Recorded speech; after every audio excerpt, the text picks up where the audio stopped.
श्री कृष्ण का प्रभाव। युधिष्ठिर ने कहा, पितामह, आप हमारे कुल में सब शास्त्रों के जानकार और अत्यंत बुद्धिमान हैं। अतः मैं आपके मुख से अब ऐसे विषय का वर्णन सुनना चाहता हूँ जो धर्म और अर्थ से युक्त, भविष्य में सुख देने वाला और संसार के लिए अद्भुत हो। हमारे बंधु बांधवों को ये दुर्लभ अवसर प्राप्त हुआ है।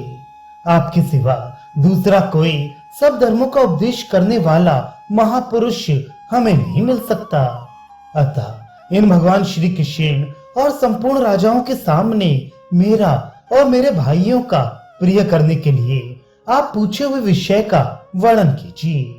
भीष्म जी ने कहा, बेटा, अब मैं तुम्हें एक बड़ी मनोहर कथा सुना रहा हूँ। पूर्व काल में इन भगवान नारायण और महादेव जी का जो प्रभाव मैंने सुन रखा है, उसको तथा पार्वती जी के संदेह करने पर शिव और पार्वती में जो संवाद हुआ था, उसको भी बता रहा हूँ। सुनो।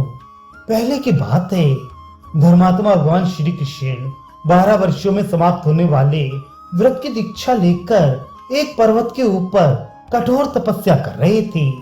उस समय उनका दर्शन करने के लिए नारद, पर्वत, श्री कृष्ण, द्वैपायन, व्यास, धौम्य, देवल, काश्यप, हस्तिकाश्यप तथा दूसरे दीक्षा और दम से संपन्न ऋषि महर्षि अपने शिष्यों, सिद्धों तथा देवोपन तपस्वियों के साथ वहां आई।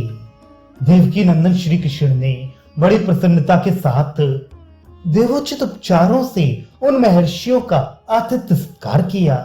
भगवान के दिए हुए हरे और सुनहरे रंग वाले कुशों के नवीन आसनों पर विराजमान होकर वे वहां रहने वाले राजर्षियों और देवताओं के साथ प्रसन्नता पूर्वक मधुर वाणी में धर्म विषयक चर्चा करने लगे।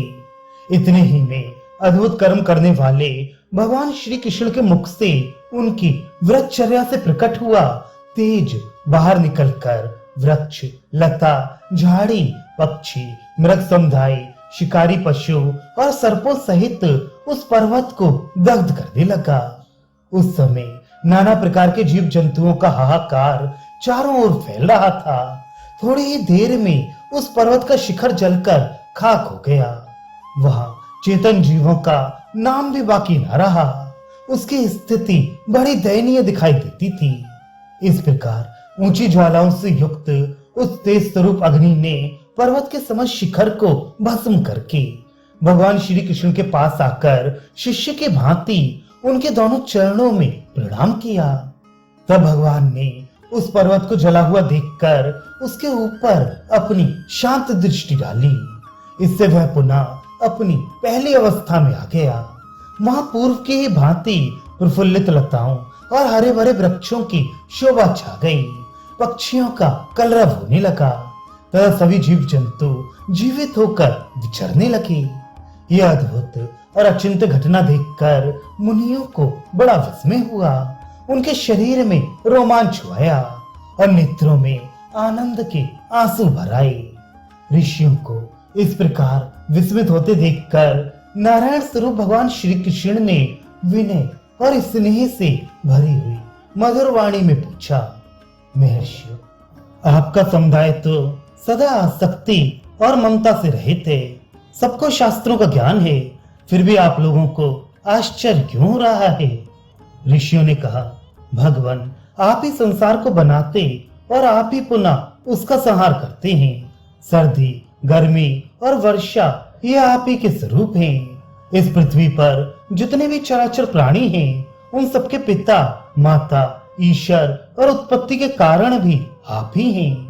आपके मुंह से अग्नि का प्रादुर्भाव देखकर हम लोगों को महान आश्चर्य हो रहा है। अतः आप उसका कारण बताने की कृपा करें। उसे सुनकर हमारा भय दूर हो जाएगा। श्री कृष्ण ने कहा, मुनिवरों, मेरे मुंह से प्रलय काल की अग्नि के समान जो तेज प्रकट होकर पर्वत को दग्ध कर रहा था, वे मेरा ही वैष्णव तेज था। मैं इस पर्वत पर अपने ही समान वीरवान पुत्र पाने की इच्छा से तपस्या करने के लिए आया हूँ। मेरे शरीर में स्थित प्राण ही अग्नि रूप में बाहर निकलकर सबको वर देने वाले लोक पितामह ब्रह्मा जी का दर्शन करने के लिए उनके लोक में गया था। ब्रह्मा जी ने उसे यह संदेश देकर भेजा है कि भगवान शंकर का आधा तेज ही मेरे पुत्र रूप में उत्पन्न होने वाला है। वह तेजों में प्राण वहां से लौटने पर मेरे पास आया है और निकट पहुंचने पर शिष्य की भांति परिचर्या करने के लिए उसने मेरे चरणों में प्रणाम किया है। इसके बाद शांत होकर वह अपनी पूर्वावस्था को प्राप्त हो गया है। यही मेरे मुंह से इस अग्नि के प्रकट होने का रहस्य है, जिसको मैंने थोड़े में आप लोगों को बता दिया। अतः आप भयभीत ना हो। आप लोग दीर्घदर्शी हैं, आपकी गति कहीं नहीं रुकती। तपस्वियों के योग्य व्रत का आचरण करने से आपका शरीर दैदीप्यमान हो रहा है तथा ज्ञान और विज्ञान आपकी शोभा बढ़ा रहे हैं। इसलिए मेरी प्रार्थना है कि यदि आप लोगों ने इस पृथ्वी पर या स्वर्ग में कोई महान आश्चर्य की बात देखी या सुनी हो तो उसको मुझसे बतलाइए।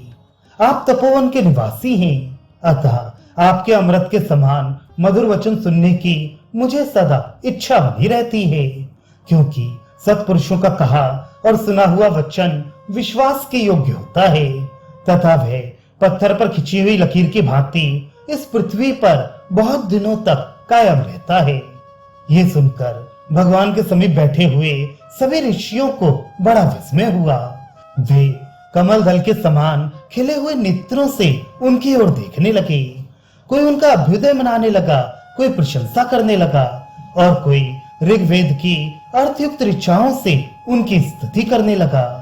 तदनंतर सबने बातचीत करने में चतुर देवऋषि नारद को भगवान की बात का उत्तर देने के लिए प्रेरित किया। तब भगवान नारायण के सुहृद भगवान नारद मुनि ने महादेव जी का पार्वती देवी के साथ जो संवाद हुआ था उसे इस प्रकार कहना आरंभ किया।